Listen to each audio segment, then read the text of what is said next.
बेचारा आतंकवादी है परेशान क्योंकि उसने ली सिर्फ 13 लोगों की जान।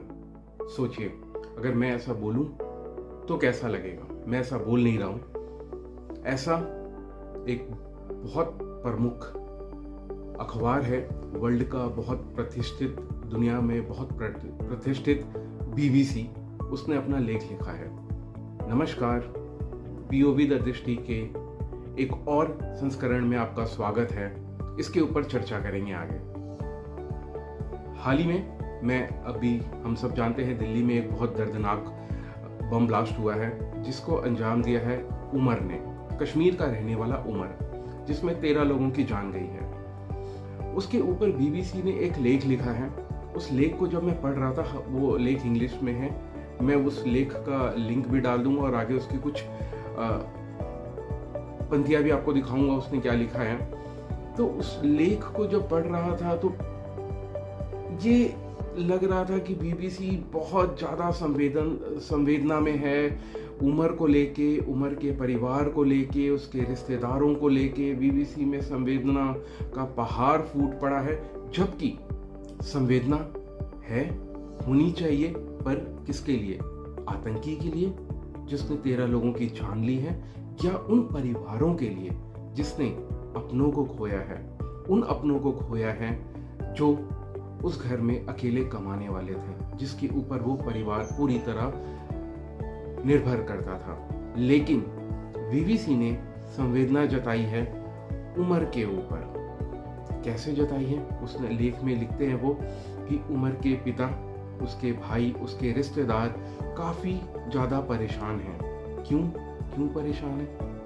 क्योंकि इन्वेस्टिगेटिंग एजेंसी अपना काम कर रही है, उनसे पूछताछ कर रही है, तो वो काफी ज्यादा परेशानी में है, कठिनाई में है वो काफी ज्यादा। बाकायदा BBC ने ब्यौरा दिया है कि कब उमर के पिता को, कब उसकी माँ को जेल लेके जाया गया है पूछताछ के लिए, कब उमर के भाई को बुलाया गया है पूछताछ के लिए, एक इन्वेस्टिगेशन एजेंसी के बाद दूसरी इन्वेस्टिगेशन एजेंसी। तो इन सब के कारण वो सारे काफी सदमे में हैं और BBC उस सदमे का जो बखान BBC ने अपने लेख में किया है, BBC की भी पीड़ा दिखाई दे रही है कि BBC इन आतंकियों को लेकर, ये फॉरेन में बैठे, विदेश में बैठे ये मीडिया संस्थान उन आतंकियों को लेकर कितनी संवेदना जता रहे हैं, या ये किसी तरह का प्रोपेगेंडा फैला रहे हैं। प्रोपेगेंडा फैला रहे हैं। प्रोपेगेंडा किस तरीके का? कि भारत में एक समुदाय विशेष खुश नहीं है, वो बहुत कठिन परिस्थितियों से गुजर रहा है, इसलिए वो इस तरह के आतंकवादी गतिविधियों में सम्मिलित हो रहा है और अंजाम दे रहा है। वो विदेश में बैठ के देश में आग लगाने का काम कर रहे हैं। वो कहते हैं ना कि आग जब तक अपने घर में नहीं लगी है तो मजे लो, दूसरे के घर की में जो आग लगी है उसमें हाथ सेको। विदेश में बैठे ये BBC जैसे संस्थान यही काम कर रहे हैं, भारत में आग लगाने की कोशिश कर रहे हैं। उमर आतंकवादी है, वो पढ़ा लिखा डॉक्टर था, उसे लिखना ये चाहिए था कि एक पढ़ा लिखा डॉक्टर इतना कट्टर कैसे हो सकता है। विवेचना उस बात की होनी चाहिए, ना कि उस बात की कि उमर का परिवार कितने सदमे में है। अरे भाई, कितनी कठिनाइयों से गुजर रहा है, ऑफकोर्स गुजरेगा। उमर हिंदुस्तान के लिए कोई ओलंपिक गोल्ड मेडल लेके नहीं आया है, हिंदुस्तान का नाम उसने कहीं रोशन नहीं किया है। उसने एक आतंकवादी गतिविधि को अंजाम किया है, कार ब्लास्ट किया है जिसमें 13 लोग मारे गए हैं, 13 परिवार ने अपने प्रियजनों को खोया है। तो ऐसी स्थिति में उसके परिवार को हाथी पे बैठा के, ढोल ताशे बजा के शहर में तो नहीं घुमाया जाएगा कि बहुत सम्मानित काम किया है।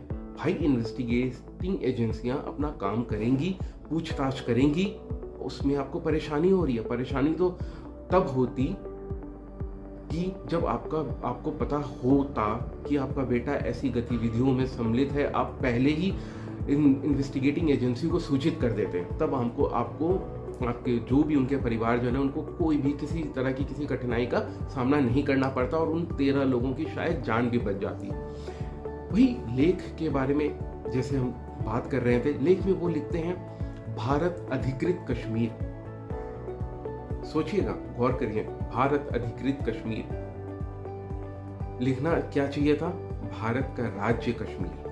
अगर आपको मुझे बोलना है कि कहाँ से हैं, तो मैं कहूँगा कि मैं भारत के राज्य दिल्ली से हैं, आप कहेंगे कि आप भारत के राज्य कर्नाटका से हैं, कोई कहेगा भारत के राज्य पंजाब से हैं, बंगाल से हैं। भारत अधिकृत कश्मीर मतलब वो वहाँ बैठ के एक डिस्प्यूट क्रिएट करना चाहते हैं कि हाँ डिस्प्यूट है, इसकी वजह से ये लड़ाई हो रही है, इसकी वजह से युद्ध जो है वो बरगलाया जा सकता है और वो असंतुष्ट है। मैं उस बीबीसी ने जो लिखा है उसका कुछ अंश आपको दिखाता हूँ, पढ़िए, और उसका लिंक भी डिस्क्रिप्शन में डाल दूंगा, पढ़िए, शेयर करें। Driving the car and blew up last Monday near the landmark red fort monument in the capital Delhi. खैर ये सब थोड़ा सा भूमिका बंधाई है। अब यहाँ से स्टार्ट करते हैं।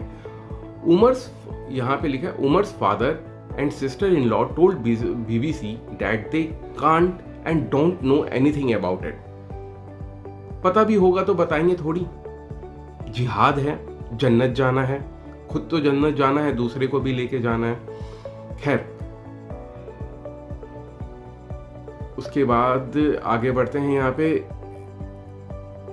हाँ अगेन यहाँ पे लिखते हैं बीबीसी लिखता है the family has faced other actions too. Late on Thursday night their home in a village Kashmir Pulwama district was demolished by the security forces. The BBC visited the parent home a couple of days before it was razed and found the family and their neighbors in shock.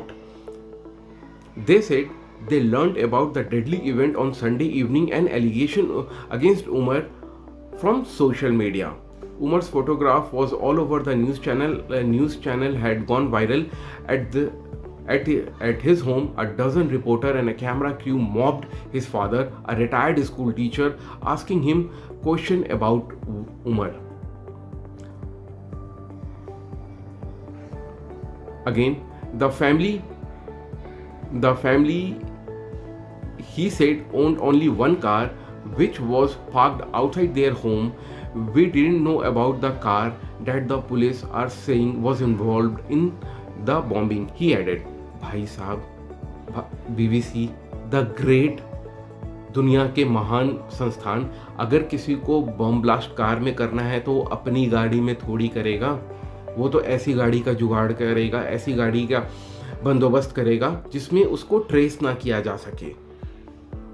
कैसी मतलब किस तरह आप देख रहे हैं किस तरीके से उसको पाक साफ करने की कोशिश करी जा रही है।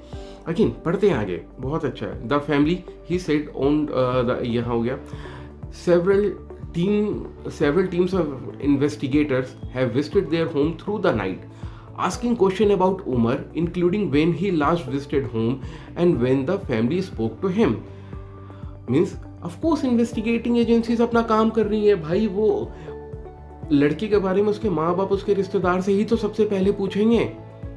खैर इसका मकसद ये दिखाना है कि हम जो भी ये जो सो कॉल्ड रेपुटेटेड मीडिया संस्थान हैं, ये जो कह रहे हैं और जो लिखते हैं ना, इनकी कथनी और करनी में बहुत फर्क होता है।